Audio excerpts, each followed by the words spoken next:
Tierson here, as usual, with Zealous. Yes, and sporting a Highlander 10th anniversary jacket behind my chair here. Highlander 10th, you can't get much nerdier than that. Sometimes Zealous just surprised. I had no idea he had a Highlander 10th anniversary jacket. This is almost, and we're gonna completely derail right here at the beginning here. This almost as nerdy as his custom made armored core jacket. Almost. Tell Almost. him tell him about that jacket. Oh man, you still remember that? Yeah, there was a family friend I knew who's just awesome with painting, sketching, drawing, airbrushing, the whole deal. And he's actually an AC fan, ironically. But years back, this was kind of cool. This was still during the LAN tournament scene. He designed an AC jacket with my emblem on the back of it, and that was probably one of the coolest presents I've ever gotten. So fun stuff, real fun stuff. And here's the part that really sucks about it. My original with the emblem that was uh, that was stolen during my college days, and man, I was devastated about that. And a few years later, there was another one that was designed with the one of the ACs, one of the Crest ACs from AC3 on the back of it, and my pilot name on it. And I keep that in a good spot till this day. he, that one's in glass. Yeah, yeah. But his first jacket, he lost it. That's why he doesn't drink anymore. True story. True story. Oh man. Okay, so tonight we got a few things that we want to talk about. Let me do the usual plugs. If you're listening to this, and you probably already know, but just in case, you can find us at our website, theravensvoice.com. Hmm. Also, we have a dedicated forum section over at armoredcorelegacy.com, and you should definitely check that out. It is the most active forums for Armored Core. So tonight, the topic, which we'll get to the main topic in the second half of the show. The main topic tonight is tournament rules and standards. Hmm. This is a bit of a specialty for Zealous and I. If you listen to the show regularly, then you probably know that during the golden era of Armored Core, we both ran events. See, I ran the Armored Core Midwest Mayhems 1 through 4. I do believe those events had more tournaments and in competition than MOC, which was the other real big one. They Hmm. would span, I think, what, 4 to 6 different events in one day. Yeah, at least, I mean, between your gauntlet and your team events and your singles and your non-op and your op, yeah. I gave you as much bang for the buck as possible. I mean, people traveled a long way to go to those. They had to charge a little bit of cover at the door to pay for things. But yeah, so I definitely I think I've participated in close to 30 events, including the ACMMs, and then there was a few events that I participated in that weren't a part of those. Um, and obviously as host of those events, putting together rules and proper standards for events was a big deal. And if you don't have this, your Hmm. event's not going to go very far. Now, obviously, this was a bit different. We're talking about LAN events, and there is a difference between that and in what we have now, which is online play. You can't have LAN events because this is on two different consoles. It would be impossible to put all that together. But a lot of oh geez, what's the word? Definitely, it You're, was pretty difficult to come to put together the right kind of event if you weren't paying attention. Yeah, I mean, you really had to study what people liked, what people didn't, overall balance of the game. These were key things to hmm. making the right rules. If you banned the wrong item, if you didn't ban the Yeah. right item, these things all played a role. There were things they care about as far as, well, okay, well, does this break the game? Does that break the game? Should this be allowed as far as a rule? Should Hmm. this not? These are things that you had to pay a lot of attention to, and there were definitely quite a few occasions back in the golden era during Gen 3 where people tried to put together events and there were rules that people just didn't like and they fell flat on their face. Yep. It's funny, especially going back to the weapons that you could potentially miss banning and the effect that they could have on an event. We harkened a little bit about this before too. I mean, MG800 comes to mind. Hmm. Just having that weapon available for an event, I mean, pretty much changed the landscape for what was going to happen in Right. main events and everything else. And again, goes both ways. In the same hand, if you're too trigger happy, you're going to create a bit of a minefield for players that can really not be a whole lot of fun. If you have the So wrong kind of rules, then it just alienates the player base. yeah, But ultimately, what we want to talk about is like, how do these kind of ideas apply to Gen 5? And, at what point does an event become something that you're putting together where you have your own rules and it's your event versus this being an event that's grabbing a lot of public attention in the community? And at what point does that become everyone's event? yeah. And when that does happen, should you change some of the rules that maybe you wanted to use but now shouldn't? And that's a lot of what I'm going to be talking about tonight. Mhm. Now, at the same time, Zealous, he held a couple events too after I retired from the community and from holding events. Zealous, you had a couple as well. And in fact, actually, during that, before that, you had a couple. Yeah, They were like, I guess they would be what a definition of the exhibition back then. sort of. Even it was this bit before you retired. I think going into ACMM3 beforehand, my first that I held was a smaller one called ROP. And it was essentially like an exhibition, and we were framed around one major tournament, the double elim, that day, and it was kind of fun. It was a good testing ground for what we had available locally, and as well as the people in the Midwest community who would kind of come and participate. Now it was fun, definitely a shorter event, but fun. And afterward, this thing started to pick up, and then Tierson left, and I took the ACMA series, and then mini gatherings and all sorts of things like that in between times between actually hosting tournaments, the main tournaments themselves. But yeah, I mean, in terms of the pace and the hustle bustle, ACMA was very much in the spirit of the ACMM events, with ACMA 2 being a little smaller than the first. But same ideas, keeping that momentum going, keeping the things that we started within the community, flaring as much as we possibly could. And the biggest part is not just the people who were going to be there who played in your events before, right, and who support that, but how you're going to keep those players engaged and what's going to bring repeat players back, like especially someone that drives that long. What's going to keep Hmm. bringing them back event after event. And again, we don't have to worry about that as much. We're not talking about LAN play now, we're talking about online play, but the same principle still stands. What is going to bring players back to your events concurrently, or consecutively, and what are those features you're going to put in to really, draw people and have them enjoy it? Right, right. No, we're going to catch all that in the second half, but before that, there's at least two things I wanted to speak about tonight. Mm-hmm. The first, we're talking about events. We announced this week, Cheng announced the March of War, a new Yes. world mode event starting in March, spanning the entire month of March. Uh, this has already grabbed a decent amount of attention. Ironically, it's not getting quite as much of the headlines as it would because the event that's happening this weekend, which is what's brought on this topic of tournament rules and such. Mm-hmm. The what the I'm sorry, I'm not on that page anymore in the forums. The Master of Arena tournament held by Type Alex Mm-hmm. that starts actually probably when you guys I wait, is it the 15th? Yeah, this will be out Yeah. on the 14th, so it'll be starting the next day.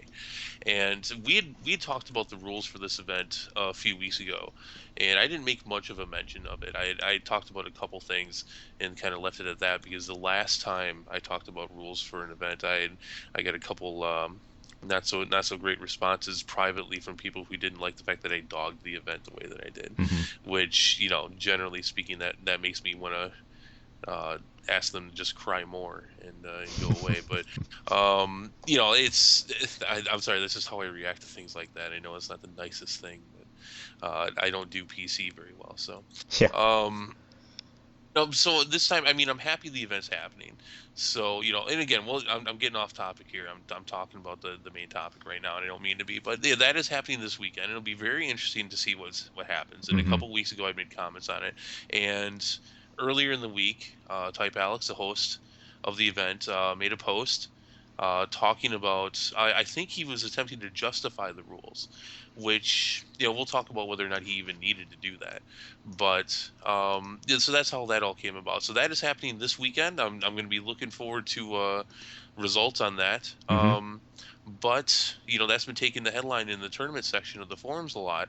But definitely a lot of people excited about the March of War, the Hmm. World Mode event. Very similar to War for November. I think the rules are almost exactly the same. A couple lessons have been learned from this. In particular, something that's different though. This is something that I pushed for, even though I have no personal love for them at all. I wanted to see in November. There was not UNAC teams were not allowed, Hmm. and I understood that back then. The game had only been out. I think at this point the game hadn't even been out 60 days. Came out in late September, and the event started in November. So yeah, we're barely even a month actually. Right, right, So right. UNAC's still a very new thing. Not really sure how far. We'd heard how From may support them.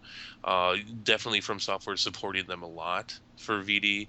Um, so I pushed for some allowance for UNAC based teams this time, and I think that came through, and it'll be interesting to see who does that.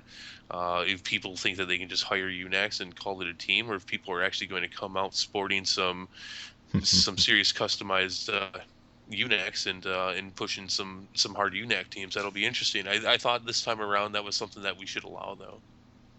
Yeah, it's one of those, again, it's a feature that you have available. It's in the game. The funny thing, it's not as heated as say the old, op-eye versus non-op-eye debate. Well, it's in the game. Well, it's illegal. Well, it gives you too many abilities. No, I mean it's simply a feature, and initially the idea was to have it available and very limited, like you said, to one or so, and then ground flexed a little, and we thought about just a couple, and then now it's turned into a team deal for that. So it'll be interesting to see, especially if there's really people out there who just run maybe themselves or just maybe one other teammate, and they'd like just to fill the room with a couple of UNACs. We'll see. We'll see who else signs up. I Yes, was trying to see, and as of right now, I think we have what is it, about four teams? there's about four teams Four teams signed up. up so Yeah. far. Hmm. I mean, we're weeks away. It was just announced, I think, 48 hours ago. So, it's plenty of time. But if you don't normally go over to ACL, you might want to go over there or go over to their Facebook page and register your team. I think you can also email Cheng for that as the third option for signing up. And I'm Hmm. gonna go check that right now, and I'm probably wrong. Um, and I can help cover you there. You are right. No, you I are am in target. right. Okay, That's about that's in time. section three. Yep. Again, the ways you can sign up, you can come to the thread, you can email, and also you can check the official Facebook page, the official Armored Core Facebook page. There should be an ad for this event there as well if you really want to check into it. So, Full disclosure on this, Zealous and I are both we're both mercs for that. We're both hmm. ACL mercs. We're officials for that event. Um, although although your time in there was quick. You got a few sessions and your computer, not your computer, your PS3 was broke for Yeah, I think at least half of it. yeah. I That's had what a fun, sucked. I had a blast with it. Outside of a couple incidences, I had a blast with this event. I had a lot of fun with it. I enjoyed seeing all the different teams, the different emblems, different play styles. Who's heavy. Which teams are heavy in strategy, which ones aren't. How teams. But a lot of it also was when teams clash with each other. Like not just a guy who's got a team and he hired some mercs, but when some established teams butted heads. Hmm. That was always really interesting to see how that turned out. I'm hoping to see a lot more of that this time around. Cool stuff. Cool stuff. And we're trying to see again how far. About how far out were we? Yeah, the first through the 31st, all of March. So you still got Whole a couple thing, couple weeks, a bit over a couple except for weeks the left. 17th. The 17th we're taking off. That's right. No, So, now let's see how many people actually believe that. No, of course not. And that'll be funny on the 17th. Like I thought we were doing it. All right, so March of War coming up. hmm. Get your teams ready. Get your guys ready. Um, let's see. Besides that, we wanted to announce a new giveaway. This one Yep.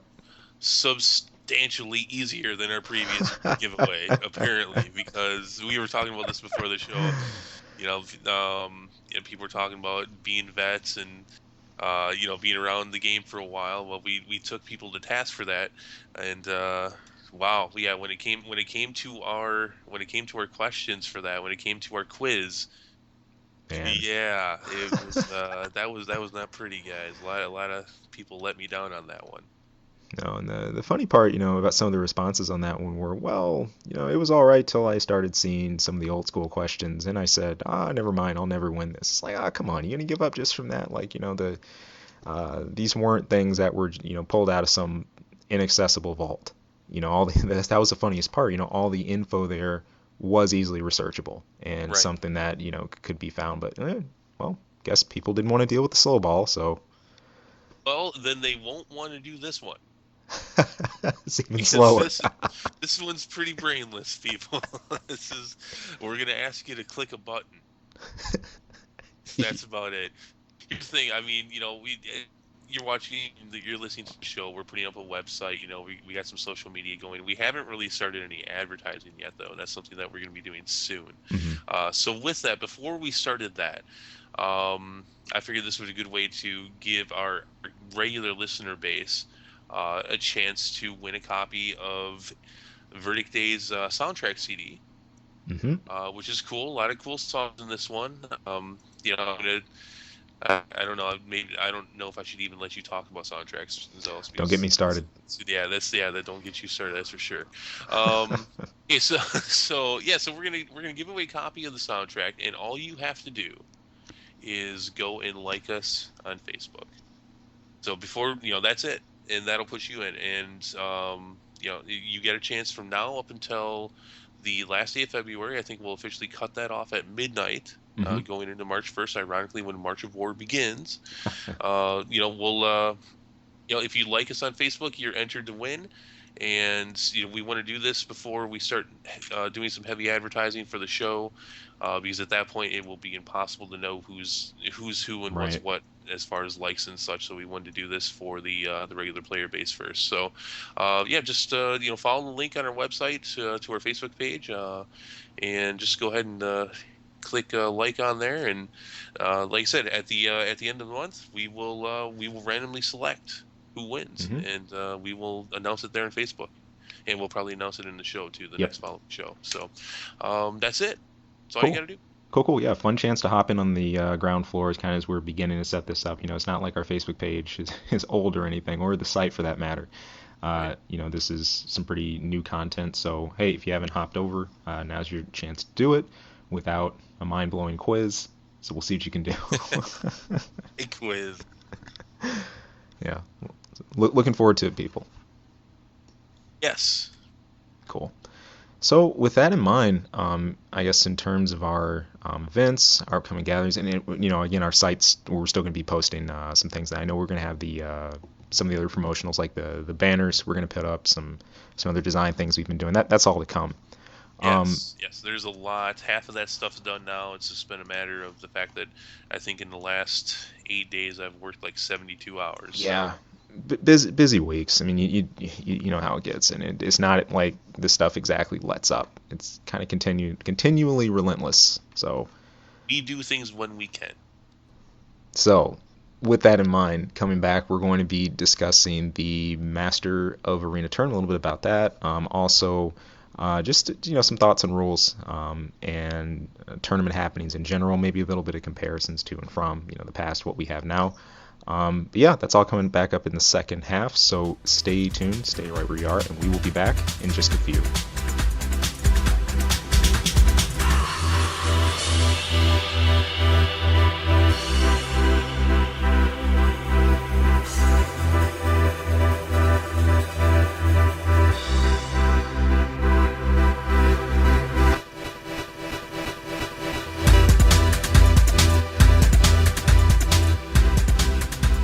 We are back, everyone, from a short break.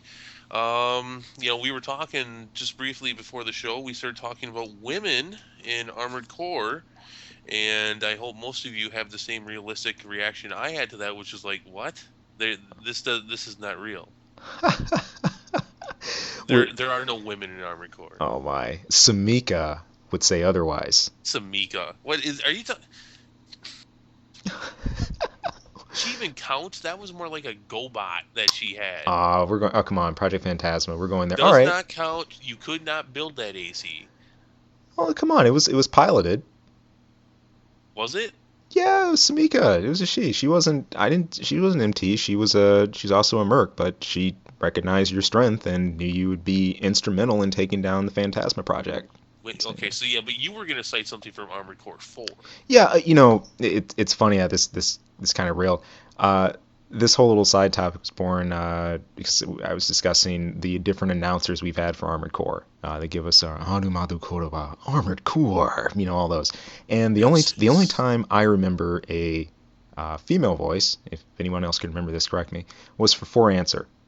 We You didn't hear this within game, but I mean for like all the trailers and like the advertisements, like you had this kind of smooth, mellow female voice at the end that would announce Armored Core 4 Answer. And for 5 and Verdict Day, I don't know if there was any announcer, period. And for 4, I really can't remember if there was or not. It's funny because in just about every game, your handler, your whatever, they're a woman.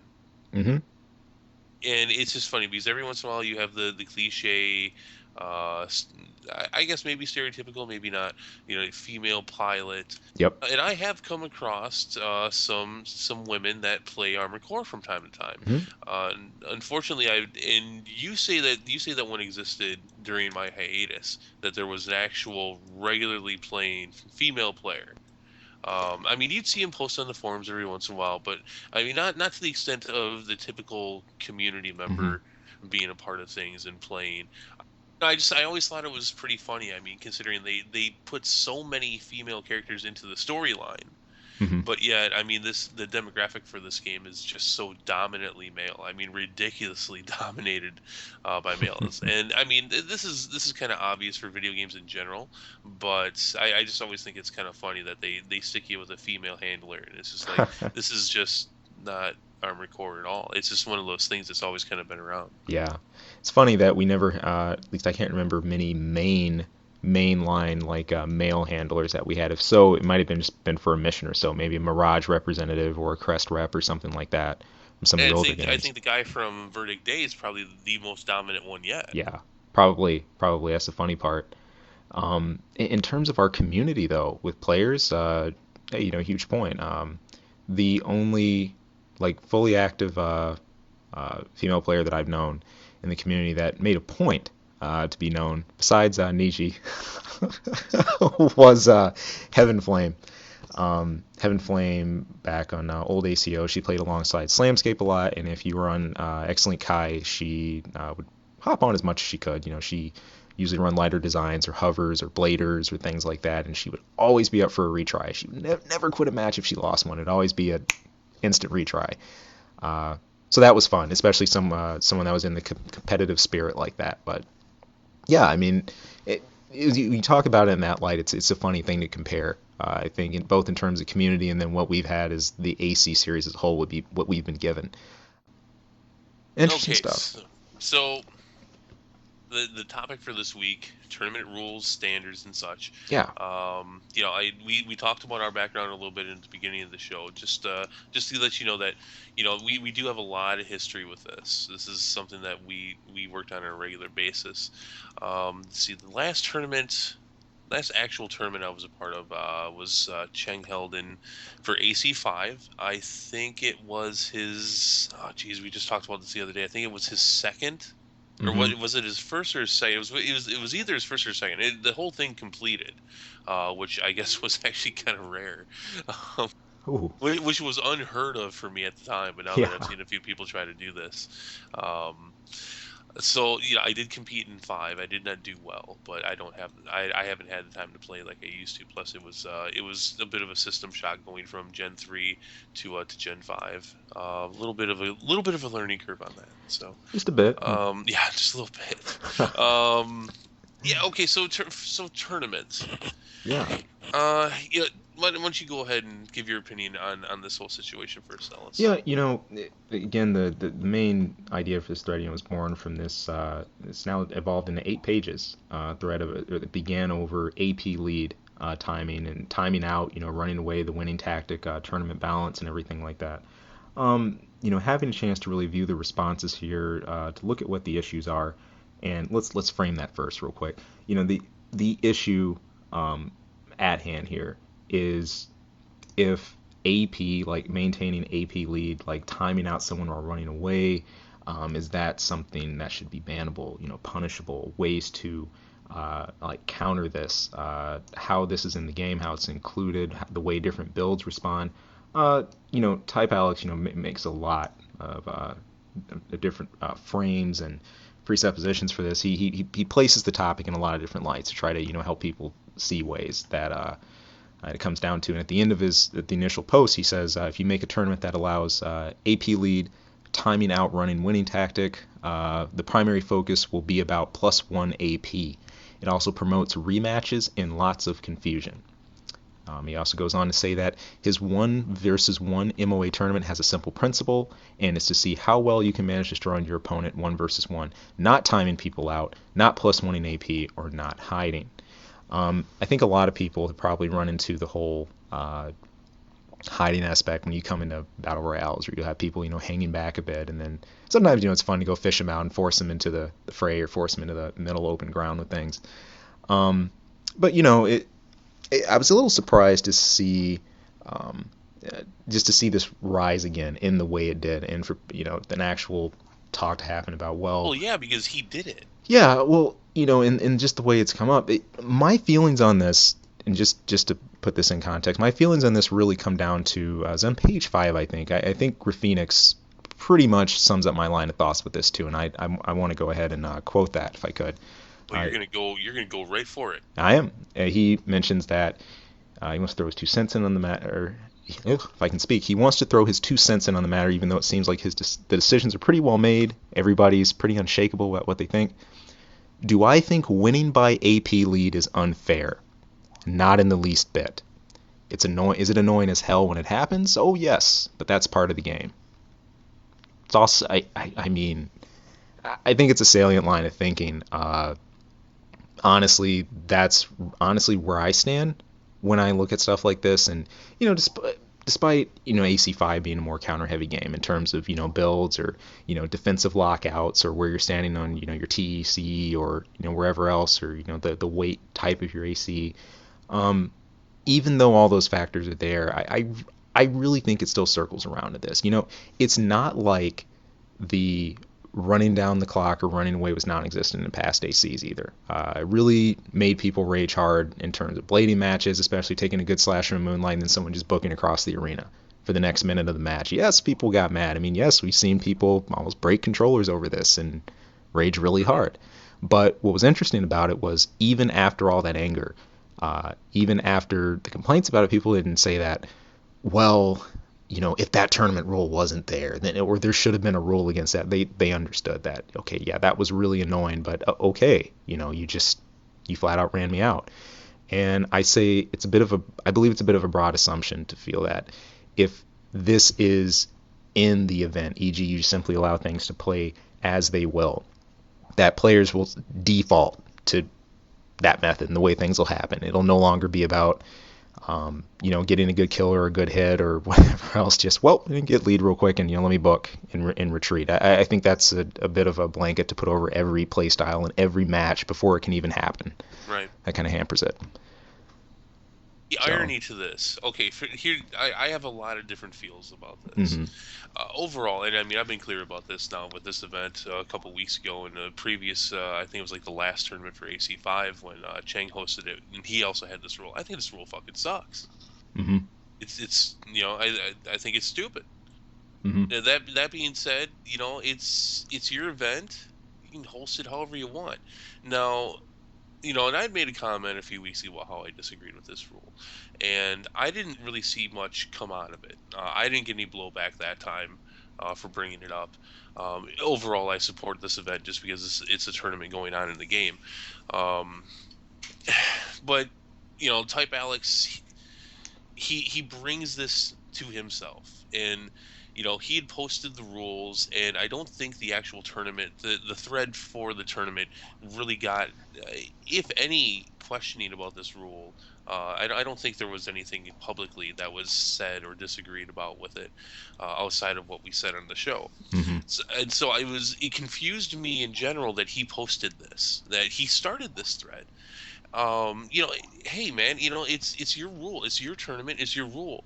Right. You know, go with it. I think it kind of sucks that, you know, he's pushing a mentality here, which is fine if you're kind of gearing your event for that mentality, which is like, hey, you know, I want this to be about action. I want it to be one on one. You know, I don't want it to be about you know, getting higher AP and running away. Okay, fine. That's fine. That's your it's your event. You can do that. But when you start defending these rules, and it kind of gets the feeling like you're trying to set this up like this is you know, this is a big event about who's better at Armored Core. Okay, Hmm. now that's a big statement.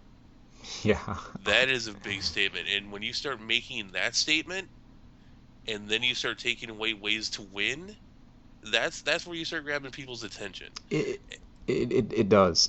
You raised something interesting. I want to comment on a minute and just kind of hopefully build on a bit to what you're constructing here.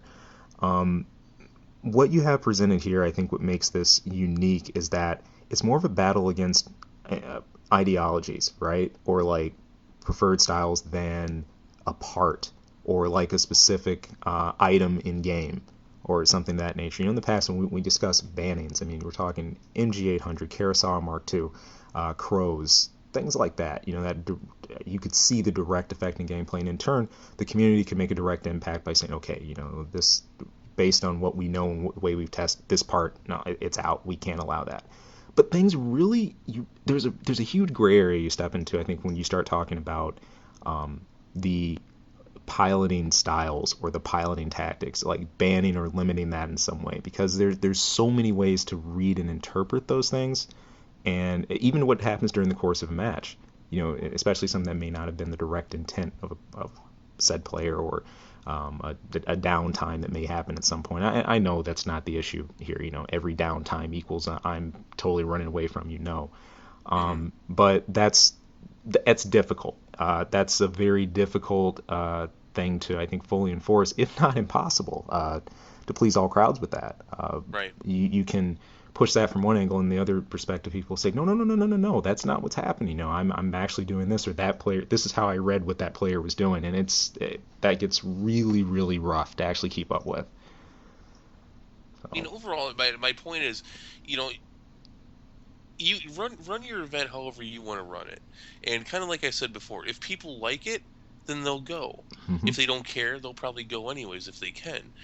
If they don't, then they probably won't sign up. And typically, I was actually a little shocked that, you know, considering how many people don't like this rule, didn't say something then. But no, they kept their mouth shut. It's like, and I think they had basically the same opinion. Hey, it's his event. Yeah, Hell, yeah. there's only 16 people can go anyways.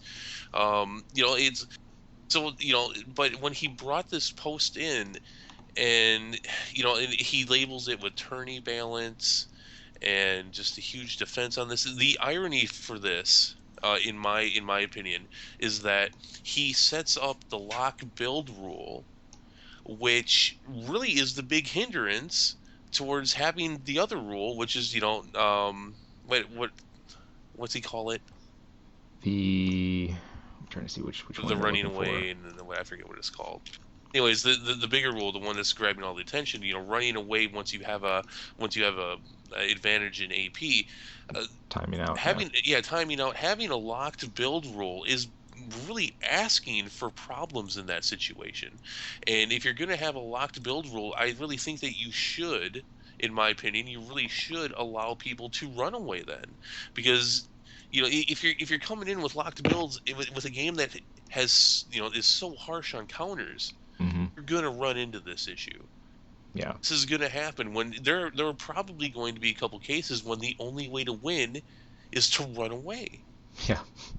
And no, and we talked about that a bit the other night when we were talking about this topic and deciding on it. And I think this would probably be a good time to bring in this scenario. It was discussed here quite a bit, although I don't think quite to the extremes that we talked about it. But okay, so Hmm. let's talk about a matchup here.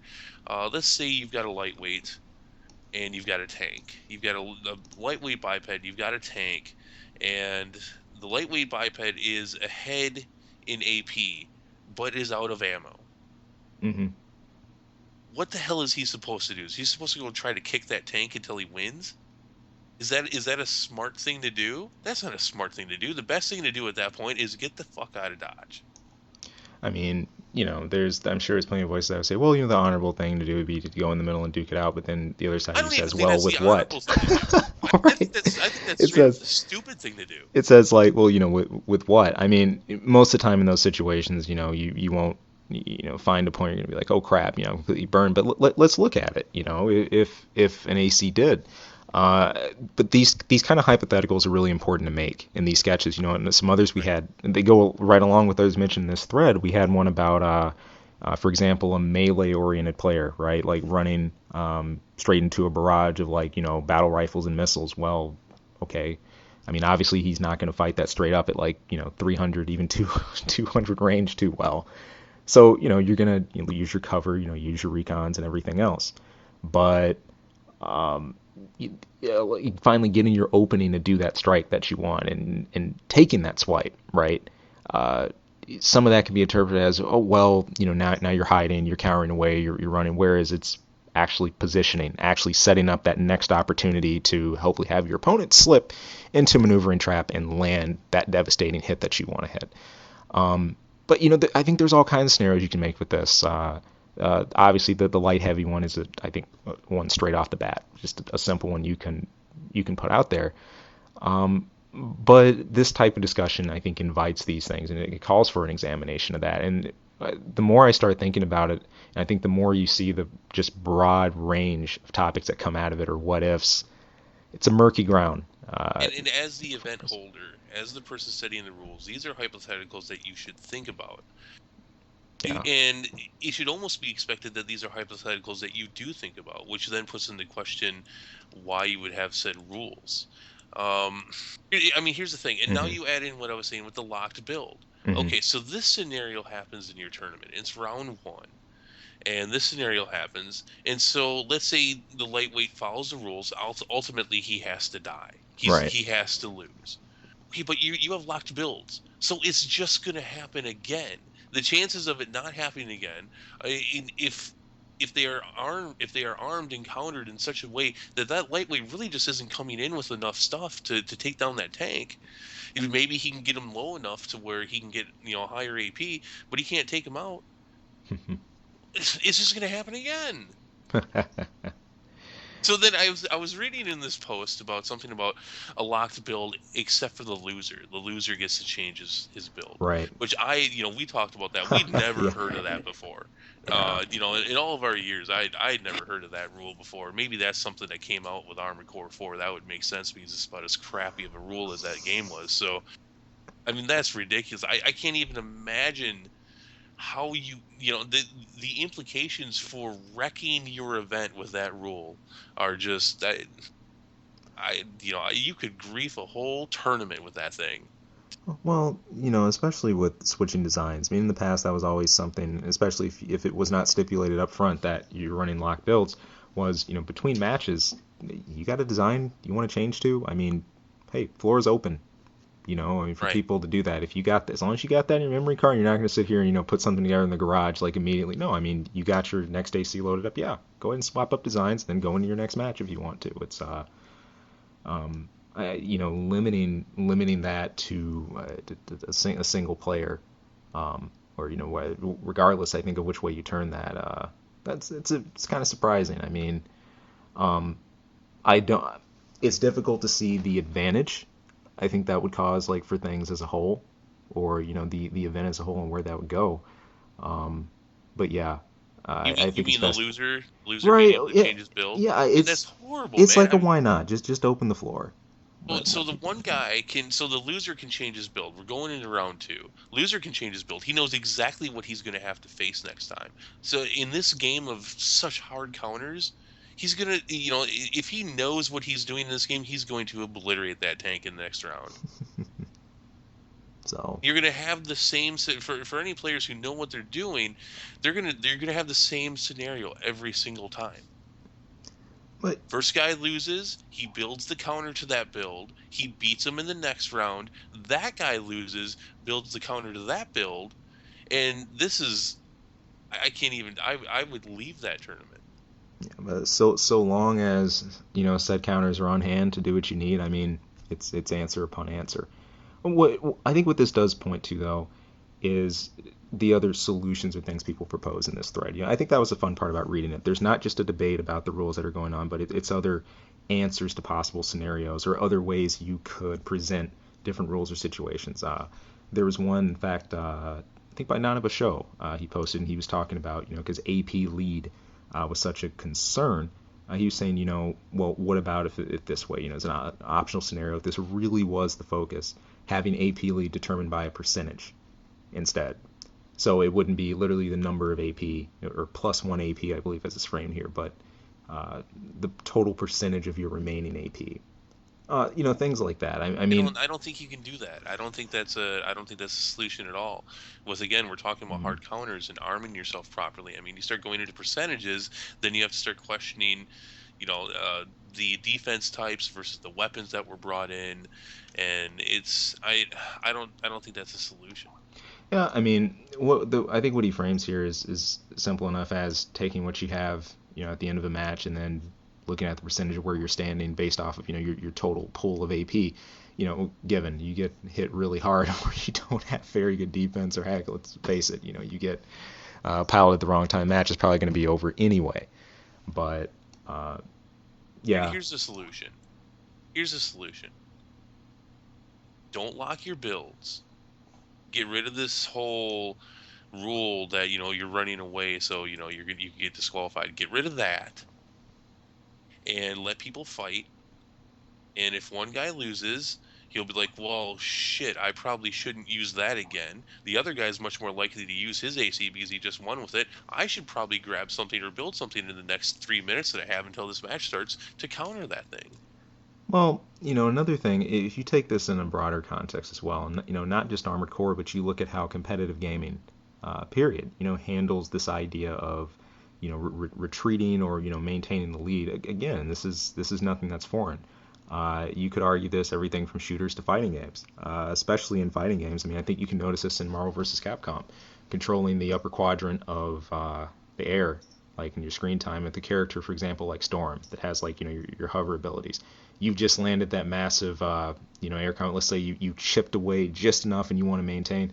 We've seen this countless times. Just holding your ground at that top area, dodging uh, everything you can, looking out for being comboed and not OTG'd and everything like that. But it's perfectly viable. And the funniest part is that tactic has never been banned. So it's interesting. There's a stair step here, and I'm kind of fascinated with where this has gone in terms of AC. We've gone from part banning to gentlemen's bans. In other words, Gentlemen's man, don't get well, me yeah, started. it's like, well, you can use that part, but that's not going to be looked on very well. Gentlemen's bans. To now, we're talking about potential tactic banning.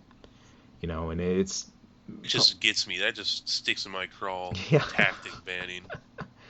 The only worrisome thing is you want to ask is where do the stair steps end on that, and how far do you take bans?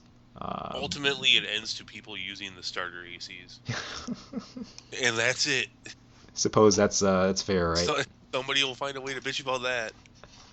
So, but it's just been an interesting development, to watch all of it and what banning something means for a community, what banning something means for an event, and I think the type of discussions that splinter off and that deliberate as a result of Right. the things that you have brought up here. So it's a lot happening, man. It's kind of funny because there's a whole period of seeing this develop just for Armored Core alone. And what's amazing, I look at the way bans are being discussed for Armored Core and the way that's evolved, and I look at how bans are handled in others. It's such an odd phenomenon. The um, as far as banning tactics and stuff like that for maybe other games like shooters and things like that, it could be like bugs. Okay, for example, BXB from Halo 2. Like the melee jukes you could do, and then for the amped up fist damage and things like that. Okay, there were little clowns in that, or like, hey, don't abuse glitches. Or this character's out or this thing's out. Other than that, we're good. We'll play, and things have kept on that line. But for AC, it's this is a really weird stairway, kids. I'm not really too sure where this is going. It's not going So to go anywhere. I mean, Yeah. these kind of things have never gone anywhere. Yeah. The majority of the community decides through either participating or not. Mm-hmm. Okay, look, I mean, the other rule here, the bad sportsmanship rule. Mm-hmm. Come on, people want to talk trash, let them talk trash. It's part of it. I guess this is the thing. I mean, this kind of feels to me like when you see that kid in the bowling alley and he's got the bumpers on. Sort of, that is Yeah. that's what it is. I, Hey, that's fine. If you want to play with the bumpers on, go play with the bumpers on all fucking day. You spend your money, you do what you want to do. That's fine. you But know, then don't go around saying, "Hey, this is all about balance. This is how bowling should be played." yeah, this clause, it's funny. This was such a general note as far as setting up the old land events that it never really warranted its own subheading or its own paragraph. It was simple conduct notes. It's like, look, you're going to be in a place of business, a public place. These are often, rented out, hotel conference rooms or something of that nature. Respect the place, respect the property, respect where you're at. Um, Simple things like that, not trashing people's PS2s and Right. everything else. I mean, it's like, look, you want to do that or, cause scraps. I mean, you're going to be off the premises. Like, you just don't do it. And the cool part was, people were decent about it. You got there and that was the fun about it too. I think looking someone clean in the eye, playing AC with them, you'll find a lot of the keyboard thugging wasn't there in person, and a lot of times people just did things for showmanship or just to goof around in forums. But transfer jump again to the online age. Um, we talk about conducting yourself well and handling, but this whole idea of you're going to a public place, you're going to be around X and X and X. Okay, that's not there. That's not part of the whole mirror framing picture. People got their headsets on, they got their Bluetooth keys, they're ready, and they're gonna throw some jeers probably. People still threw jeers in person. Hmm. That was still a thing, and I think sans that getting completely out of hand, completely out of control, insane amounts of abuse and things like that. I mean, it's par for the course.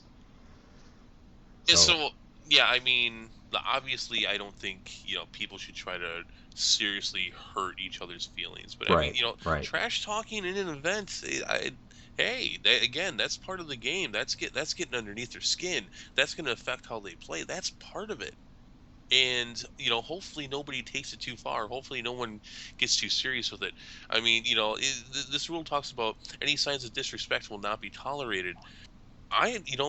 Honestly, I think it's kind of disrespectful if somebody wants to talk trash and there's a rule that says they can't. And I think one thing about just general sensitivities in gaming today, it's one thing that especially U.S. society has really really become just more and more litigious. Okay, people will sue one another over something at the drop of a hat, right? But in the same hand, the way people receive and interpret things now, even in, down to the workplace, just dealing with people, period, right? And the way people decipher and hash through and discuss things, it's sometimes it's like eggshells, with a lot of people, and some people will take something really blow out of proportion and go crazy with that. Okay, let's face it, you're not over just gaming, something you're supposed to just enjoy. You don't want to cause those situations, to start throwing blows or anything like that. That's not the intent. But um, in the same hand, healthy competition has not never been a completely stoic device. You have two statues sitting, and that's it. I mean, okay, a fencing match, perhaps, or something like that, or maybe, a snarky comment in a game of chess. But um, these are some of the things to just sort of be expected. Coming in, even in settings where people haven't spoken often, you have this element of kind of trash throwing. Look, go look at Evo Moment 37, the famous counters between Justin Wong and Daigo.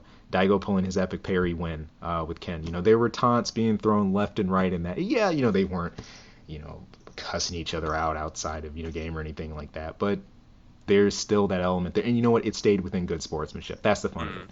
And You you can can, talk trash and have it be and sportsmanlike. it I can mean, still be fun. I don't typically talk trash in Right. events. Maybe I'll make a comment like, "Ooh, that looked like it really hurt," or something stupid like that. Just little things like that because hey, poke the bear a little bit. I'm trying to kill the bear after all, so I'm going to poke you a little too. It's but yeah, don't say, oh, you're so horrible, or you need to quit, you're no good. I mean, come on, don't try to hurt someone's feelings. But I definitely think that you're taking away a tool in the toolbox by just saying, no signs of disrespect at all. Hmm. Hmm. The way things are interpreted and read and dealt and received. I think when things are broad like that, right, people will take away a definition of okay, look, straight up decency and conduct. For a lot of AC players, I think that's something that doesn't really need to be reiterated. At least with a number of them, they'll even if they don't say their GGs at the end, a lot of them don't make things about how much mud they can sling at the end of the Yeah, day. we So didn't see a lot of that, if any at all. I mean, you get a little bit of trash talking yeah, every once in a while, but actually, most of the trash talking we saw for the exhibition was between people who knew each other well. yeah, yeah. So So I mean, I'm not altogether shocked to see something like this, but I was a little shocked to see the rule to the extent of what it is. By the way, I'm looking at the MOA tournament rules here. That mm-hmm, locked build rule is what they're using. mm-hmm. That's what they decided to go with. Looks like so. Ah, all right. We'll see how things turn out. It's right around the corner. We got our participants lined up for it, and hey, it's there Okay, for yeah. coverage. So I mean, and I've mentioned this a little bit. Type Alex, I'm thrilled that you are holding an event. yes, I really am. I think that's great, and you should hold it any way that you want. I don't think that you should start talking about, defending your rules or talking about how it's about, tournament balance and stuff. Hey, man, you don't have to justify your rules. mm-mm. You had your event. It's been full for weeks, and you've had backup. Just go with it. Just say, hey, this is how I want to run the event. These are the kind of things I want to avoid, and so that's why these rules are in place. Ultimately, I mean, I said I wasn't a big fan of some of these rules, and I guess you must have gotten some kind of heat for it somewhere to post the Yeah. the huge post that you did defending them. But at the end of the day, hey, it's your call. Now, what I think's missing from that equation ultimately is that we have not had a lot of huge tournaments. In fact, I don't think I tried holding a tournament in December. That didn't go well. Probably Mm-hmm. bad timing on that. I don't think we've had any actual tournaments for Verdict Day yet. And I think a lot of people are probably chomping at the bit to do one. So I can understand, well, okay, they see this event. Oh, it locked up quickly. They can't go, and then they see these rules. I think in general, players are probably frustrated, and I don't think it specifically has to do with Type Alex, but I think it has to do with Right. the fact that they want to compete in an event, they want to have a big event, and they want it to go well. They want everyone to show up, and they want everybody to do what they need to do. And they want some basic foundations for rules, but they don't want people poking at all their Yeah. ACs and parts that Yeah. they like, or strategies that they can use or can't use. When you have the most customizable game that's ever been made, and series for that matter, the most customizable series that's ever been put in a console, and then you start taking things away, not even parts, but just rules and strategies, of course the community is going to say something about it. At the end of the day, when things come down to about the community, I think it can be seen there is a very, very distinctly fine line between, not letting the proverbial class control everything, and in the same hand, not putting so many jail bars around players where they can't move. Period. There's a balance with those things. You got your rules, go with them. Let those things play out. Of course, afterwards, you're gonna have plenty of tournament talk. People are gonna be, saying their GGs or talking about matches or how they got robbed and everything else. But invariably, within that discussion, you will have the rules brought up, how the tournament was conducted, how it was held, the statutes that were there and expected, what was adhered to, what wasn't, what people thought was great calls, what people thought was total BS. That's all going to be there and it's going to be discussed. And I think you're going to find whatever event you do is going to grow from that as a result. So there's a tenuous balance to consider, but watch out for the Hey, jail and bars. for as much as people are arguing about his rules, or going against what he wants, hey, give all the props in the world to Type Alex. He is putting together an event. He's gotten it to this point, which no one's been able to do yet, and actually for a while. Yeah. He's making it happen. He's got people that are interested. You know, I was jealous that I couldn't get into this event. It closed up so quickly. I'm not anymore seeing some of these other rules here, but hey, that's fine. He doesn't need me there. He's got plenty of people. So, you know, I really do. I hope it goes off well. I'm looking forward to seeing the results. And, you know, hey, great. That being said, I would love it if somebody stepped up and put together a big, broad event for the community. I think a lot of people want it. I definitely think we're getting to the time where we should do it. And yeah, I mean, I'm looking forward to hopefully somebody putting something together. And you know, we were talking about it before the show. Maybe I try again. I mean, maybe I just picked a really bad time trying to do something in December. I mean, obviously it was the theme, it was for charity, but maybe I just picked the wrong time. Maybe I should throw something together here. And maybe I'm, you know, instead of me saying, "Hey, I hope somebody does it." I mean, this is why I started doing them years ago. Was that, you know, maybe I shouldn't be the guy who says, "I hope somebody puts something together." Maybe I'm the guy who puts something together. Right.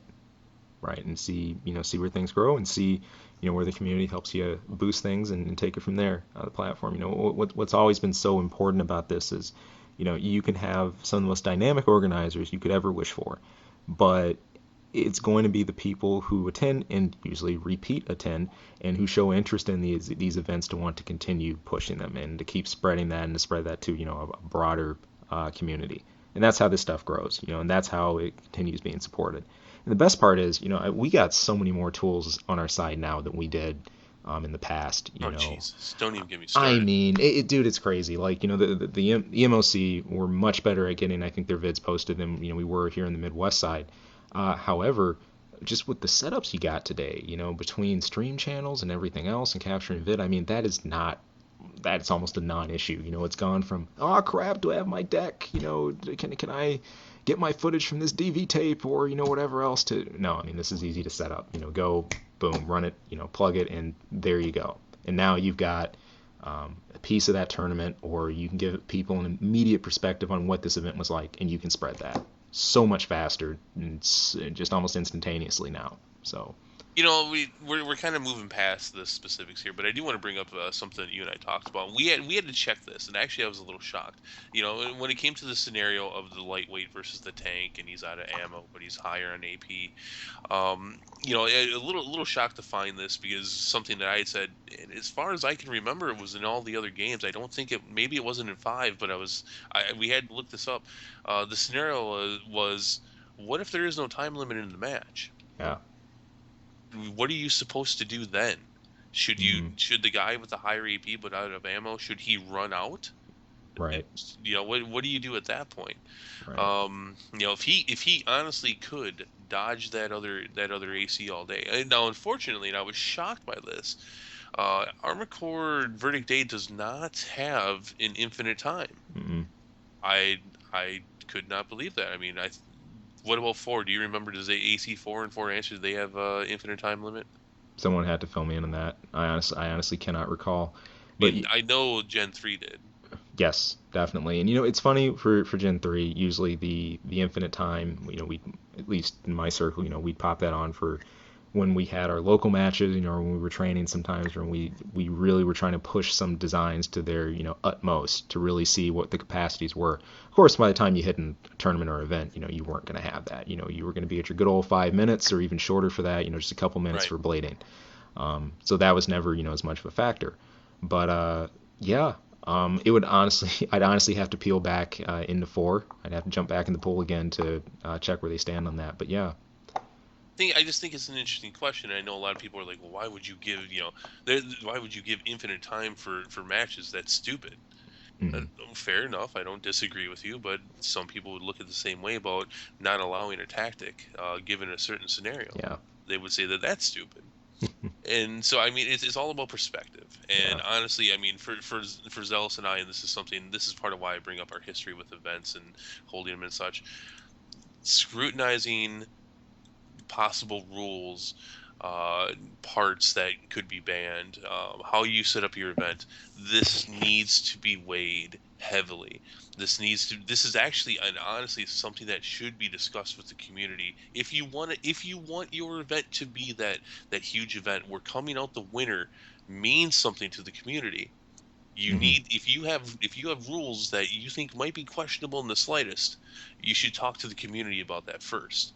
And this is part of what I was talking about before, relating it from your event into it becoming something bigger, becoming the community's event, where Right. the winner coming out of that means something to generally everyone who pays attention to that. Right. I mean, you should converse with the community about it, talk to them about it, and be like, well, I'm thinking about this. I mean, we used to do that all the time. Right. That wasn't something. I mean, that was commonplace. If you're like, well, I'm thinking about maybe banning this part. Does it need it? And there would an open discussion with the people who this event is for. And I think that helped enforce that sense of legitimacy. One of the most fascinating dynamics we had in the previous tournaments for AC was you had a winner, the MOC in California. That there's your respected player from not just the West Coast and California side, but the AC community will pick up on that because maybe in other spots of the community there were various discussions about what would be banned or what would go down. Same in the Midwest, someone who really pulled out a Midwest event. Once that went on, like for example, if it was posted on ACO, others would know because well, a lot of people would catch wind of these talks of before these events would come out. But most of all, it was really fascinating to have, I guess, regional tournament winners and to have that type of recognition, not oh that was the guy that won whatever event, but no, people tended to always kind of peel more into the event. It wasn't just oh well whoever won. It was oh he ran okay, what design was he running? Oh yeah, that was the event that kind of discussed. Oh yeah, and they did this for that event. Oh, and they had this gentleman's band. Oh, how did that play out for? It always led to a lot of sub discussions and all kinds of other Right. different topic divisions. I think that's something that we kind of miss today. So Well, yeah, and having those kind of conversations with the community would, oh my God, bring the community together a little bit more. It's like, holy crap, when's the last time the Armored Core community came to a consensus on something? yeah, I think, there's a lot of times in forums these days where people want to just club each other, just beat each other over the head just about things, but, actually really just sitting down and just hashing through stuff and putting beef aside, put your decency cap on a moment and just talk about this. So, Hey, no, there you have it. exactly. So now, all of this being said, let me wrap up the topic Yep. by saying and asking you the question to start with, Zels. When we're talking about tournament settings in verdict day, we're talking about what rules we should you think should be there for such a big event where the winner coming out that matters that they won it. What do you think the rules should be? I mean, we know what the rules were back in Gen 3, Right. but what do you think the rules should be nowadays? It What do you think places that puts that tournament in that perspective? plays things especially that line the tournament up to be in a realm of discussion for the community. Um, I think it's seriously the way you always start with these. I think is not to be too overwhelmed. You start with your foundationals and you build off a strong base. That's answering your basics such as are you going to run a lock build event? Are you going to not run a lock build event? If you are going to lock something, is it going to be well locked if you do this or if you do that, or no? Is it going to be something easily accessible? I think clear definitions, of rules like change between matches, cool. There you go. You're plugged in to do that. You start with your basics and you want to build things off from that. In terms of said part that needs to be stopped or banned, so much different today. Parts are changed. We have patches that have modified so many parts and that have changed things around to the point where something that you looked at 4 months ago is probably not going to be the same thing anymore. Whereas, in the past, MG800 was always MG800. Guess what? MG800 still MG800. So you're going to have the exact same discussion about banning it that you always did. Right. Whether that's something players want to address patch by patch, they like to, they can talk about that, but something being discussed just for the merits of, well, that weapon exists and it's that, like, no, you simply can't look at that from the same criteria. So the interesting part for this, I think what we have presented in Verdict Day, in large, it's going to go event by event. And you got to look at your format. I think what you're going to have. If you're going to have things set as a team event, okay, look at where you're going to build that off the floor, as opposed to Well, double limb, etc., etc. That's an interesting one because I mean I think in large part with the way Gen 5 is, I think a team event speaks more Mm, than a single player event at this point. I mean this is a team game. yeah, This is I mean, so I guess let's start there. Uh I mean all previous Armored Cores to this were built around the fundamental idea of building your AC to be the best AC it can be. hmm, That's not that's not the goal in 5. The yeah. goal in 5 is to build your AC to be the best it can working with other people. Yeah, when you have a build within a team that can complement the rest of your group very well, such as if you have like your really efficient Legion Pulse point man, for example, that's not there for glitz and show. I mean, if that is properly deployed, that's going to score a lot for your team, and so that naturally gives you a completely different context, to focus in. You have ACs filling in where someone else might miss. Okay, you didn't bring a TE loadout. Well, check out who else on your team has and who might be able to exploit a weakness a little better than you could. I mean that's not to say that I don't think single player tournaments aren't awesome and Right. that they shouldn't be there. But I mean really the game is built and based in balanced around the idea of team. Yep. And it is impossible to have a balanced single player tournament in that regard. Mm, That is I just I mean you should I'm not saying there shouldn't be any, but I'm saying hey look you have to accept this. The game was not even attempted to be built around this way. right. So there, you really can't balance this. There's gonna be hard counters that are just gonna happen. Yeah.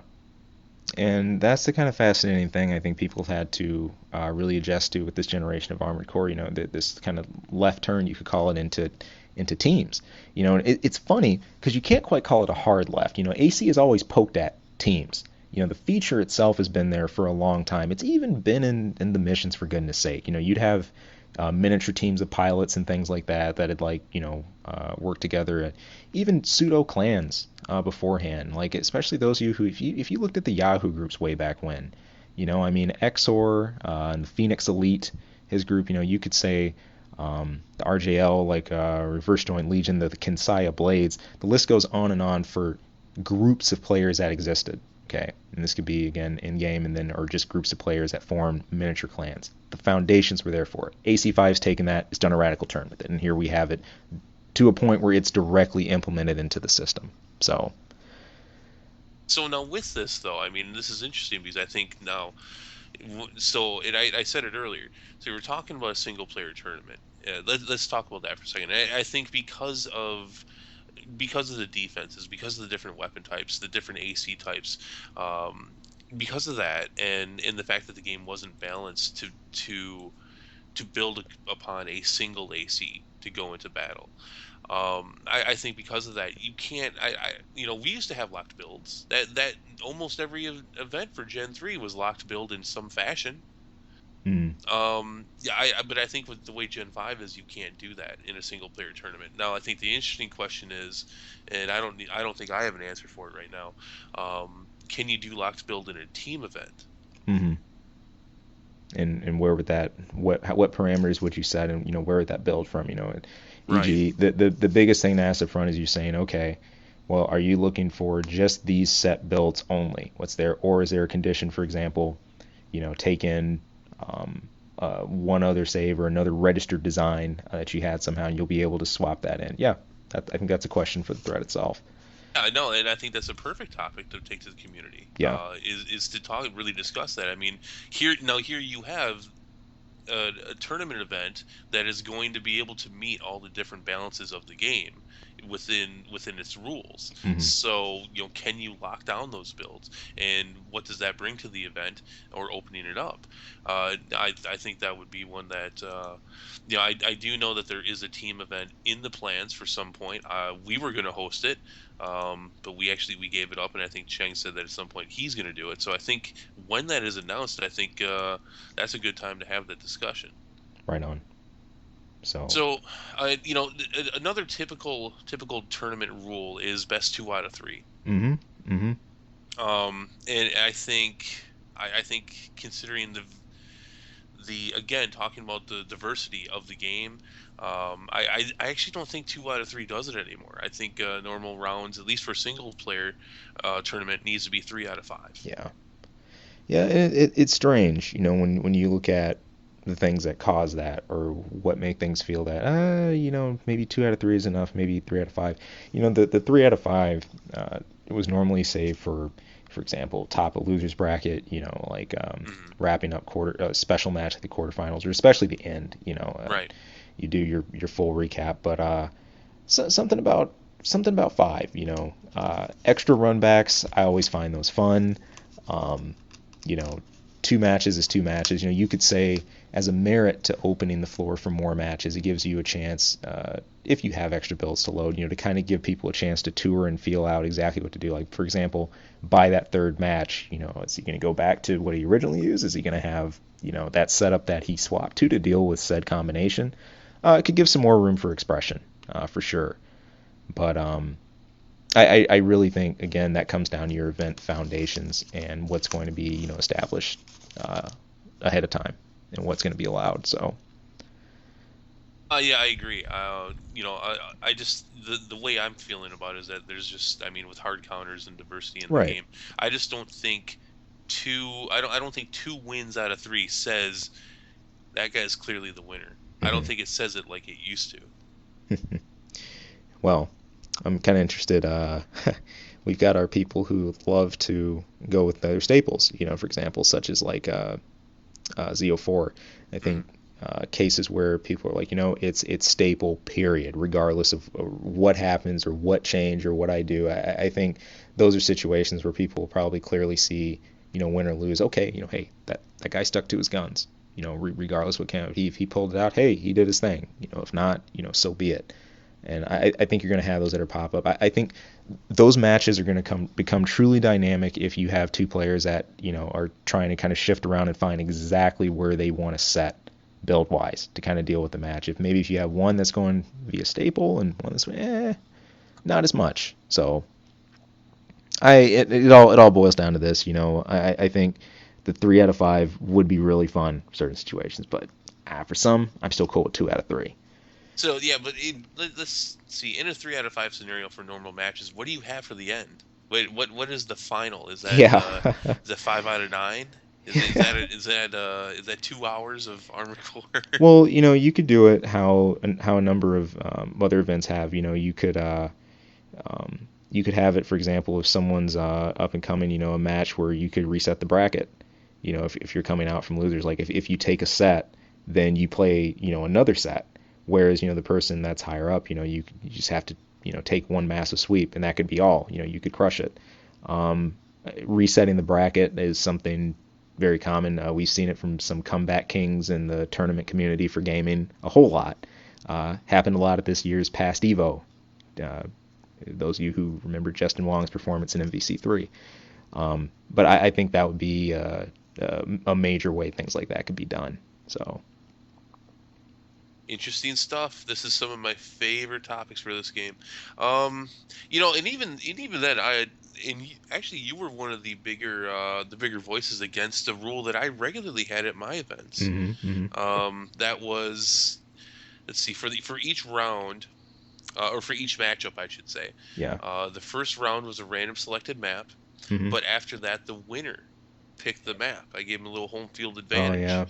yeah, Some people liked it. A lot of people were neutral on it, didn't really care. But I did have a handful of people like, dude, why are you giving them the yeah. advantage?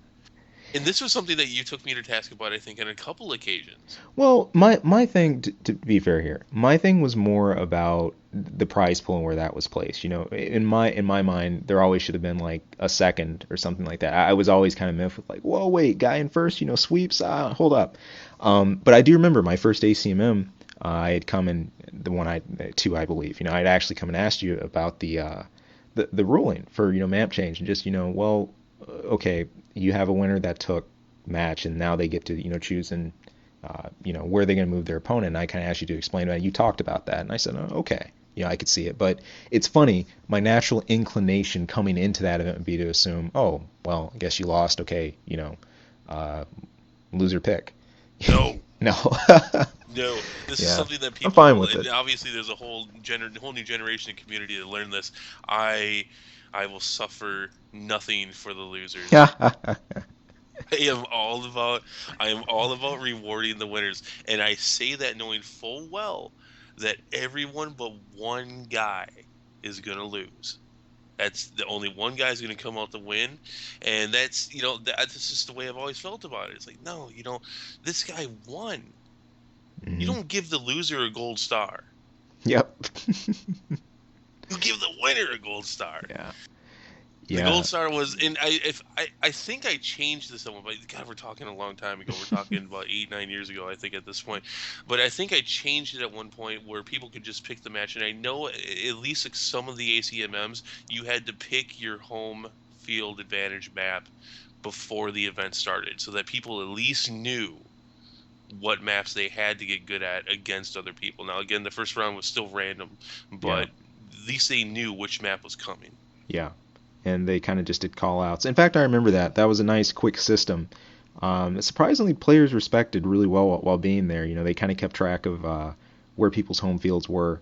Uh, I I remember Badfish or MG, belting that out a few times during the day. A match would come to an end and someone would say like, "Oh, home field, where we're at," and then someone would, call a map, and then next match would kick up immediately. Mm. There wasn't much of an issue with that, which was cool. So the map thing, I think if you played it, especially in the past, you played enough AC, you can go, you for most settings you should be able to adapt just fine. You should take off, do your thing, run your design, run your staple again, roll with the punches, go with what you have to. But it's so funny. I think the contention point that we're always gonna have is the prize pool thing. That was the one that I always shook my finger at. What's that? Well, like I was commenting a moment ago, before we went into the rest of the map discussion, Oh um, wait, I know what this is. the prize pool right for first. I was always like, man, they've just gone through this double elimination tournament. You wiped out like 15, 20, 30 people or something like that. Come on, a Have second cold at piece of least, pizza. a second. Come on. Cold piece of pizza and shut up. Yes, I did. That's what I did. So Hey, fun I stuff. lost every single. Well, not all of them. I actually won a couple of those tournaments, but hey, that's I sat down and had a cold piece of pizza Yeah. too. Good It was times. second place winnings. Have a sucker. Now shut up. Yes. Oh man, No, no. In all good honesty, times. to be clear, I didn't have any prizes for second place or third place. There was only prizes for first place, and the pool of that. See, here's how the ACMMs worked, at least financially. We charged $20 at the door, and that paid for the whole event. I made nothing. And I even made that to the point of saying, I will prove to you I made nothing if you really need to know. I took no profit from the events. And there's nothing wrong if somebody does, but Hmm. that's how I did it.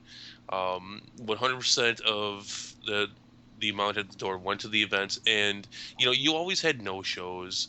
Yep. That was always an issue. So while I always tried to tell people exactly what the winnings were going to be, for each event, I always said it's subject to change because people are lame, and you got that X factor. So Yeah.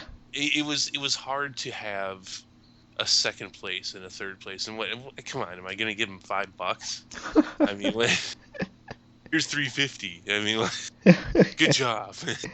No, because you never really knew. So I just wanted to at least make sure that the winners, you know, they got Yeah. they got something out of it. And they would get little armored core toys, which were awesome as little coin figures, and some of them got that, and you'd get some cash prizes.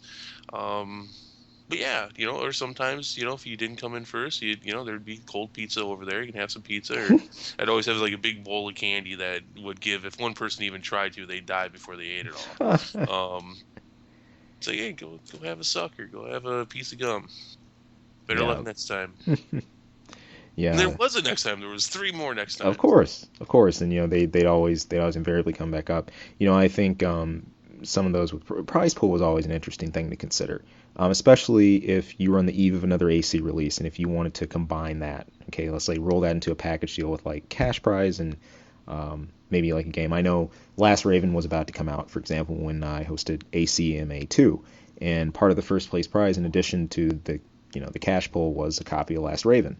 I believe it was Raw Stones that won that year, who managed to Of course snag it was. who snagged a copy of LR. Could have been Harlequin, hey now, but It could have been Harlequin. You're but you're right. At the end there, he was good, but halfway through Gen 3, if you would have said that, I would have laughed just like I did right now. but it was funny.